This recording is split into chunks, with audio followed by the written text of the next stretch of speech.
Hey everyone, how it's going? Today we're taking a look at Dark Deity, a tactile RPG that clearly wears its inspiration on its sleeve, especially Fire Emblem. Developed by Sword and Axe LLC, this indie game aims to bring back that classic red-based, story-driven combat experience that strategy fans love. Let's see if it truly captures that old-school magic. Dark Deity takes place in the war-torn world of Terra Zell, where a group of academy students is suddenly forced into a massive conflict after their kingdom decides to skip years of training and send them straight to the battlefield. You follow Irvin, the main protagonist, and his group of friends as they uncover conspiracies tied to ancient powers and divine relics. The story covers themes of loyalty, war, and destiny, nothing too groundbreaking but solid enough to keep you invested. Most of the narrative is delivered through text box and portraits, very reminiscent of classic Fire Emblem storytelling.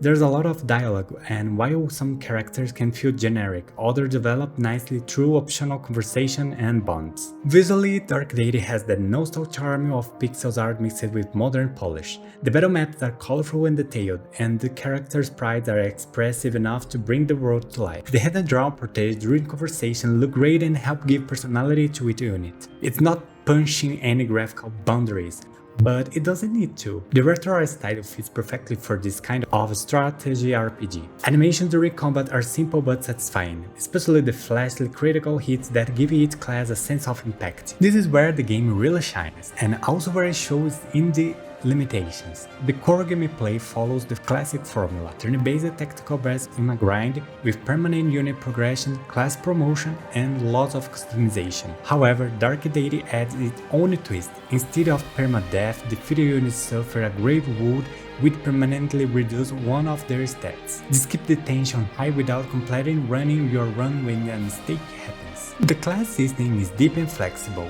Each unit can branch into different advanced classes, allowing you to shape your arm the way you want. There's also a weapon tier system that replaces durability. Weapons don't break, but you can upgrade them over time. Combat is fun and tactical, though sometimes a bit easy depending on your difficulty settings. The main downside is balance. Some units or skills feel overpowered, while others fall behind quickly. Also, the enemy AI can be predictable, and map design isn't always as tight as in bigger budget strategy games. Still, the overall gameplay loop, leveling up, building your team, unlocking bounds, it's satisfying and addictive. The soundtrack fits the fantasy setting well. It's orchestral, heroic, and often emotional during story moments. While it doesn't have as many standout tracks as bigger RPGs, it complements the experience nicely and never feels out of place. Sound effects in a battle are punchy and satisfying, adding weight to each attack and spell. Dark Deity is clearly a love letter to fans of Fire Emblem and classic tactical RPGs. It doesn't have the same level of polish or writing as those AAA titles, but it makes up for it with heart and ambition. The developers managed to deliver a fully functional, enjoyable strategy experience that respects the genre's roots while adding a few unique twists.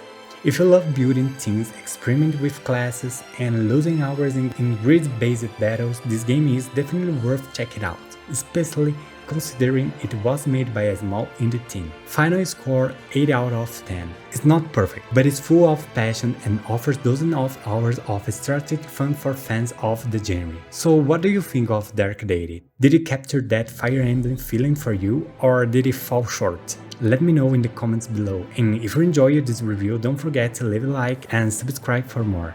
Thanks for watching, and I will see you in the next one.